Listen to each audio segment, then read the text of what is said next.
Give us this day. Religious life exists for one reason: to make saints. Saints of those that enter religious life and saints of those that follow their example. The religious help lead the way. They lead the pack, they follow in front. And for this reason, they need a special grace to maintain fidelity to the life, because they're a symbol of what we're all called to. They need the grace to persevere, to keep to their obligations, which are above and beyond regular baptismal obligations, to be continually working towards perfection, to continually carry their cross, to continually practice their mortifications, their monastic observances of fasting, silence, prayer. The grace is to be faithful to those, and then also to have the grace to grow in the humility, the poverty, chastity, and obedience that is asked of them. And finally, they need a grace to live up to their various duties and the service that they perform in the church. Because religious not only pray for the church and spend many hours of that a day, but they also serve in rigorous apostolates, especially in the medical profession and the education world. They call others on by their example, by their way of life.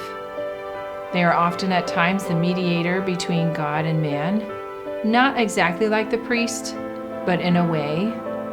They serve in that manner. They draw others to God, and they direct others to God, and they pray for others, especially those who may not pray for themselves. They are men and women chosen by God in a particular way to be examples of holiness. They stand out like beacons, and they tell the world that money doesn't bring you happiness, pleasure doesn't bring you happiness, and absolute freedom to do whatever you want doesn't bring fulfilling happiness. All of those things can actually be shed. And what really brings happiness is holiness, chastity, and obeying the way that God has created us to be. So religious shine out and show people that you can let these things go and you actually have profound fulfillment.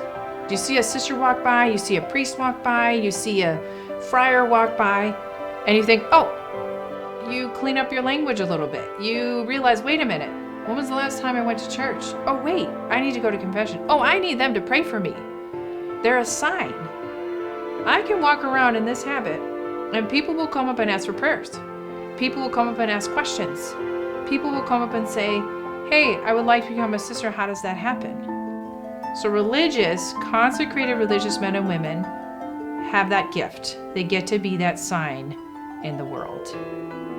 They also serve in a more perfect manner the direct needs of the entire world. So prayer and whatever service that they do in their community, we serve, and we just do those things. Men and women that get married and have children and raise their families, they bring life into the church. The men and women religious help to serve everyone. So they have that gift to give in the church. For that reason, it takes a special grace to be religious.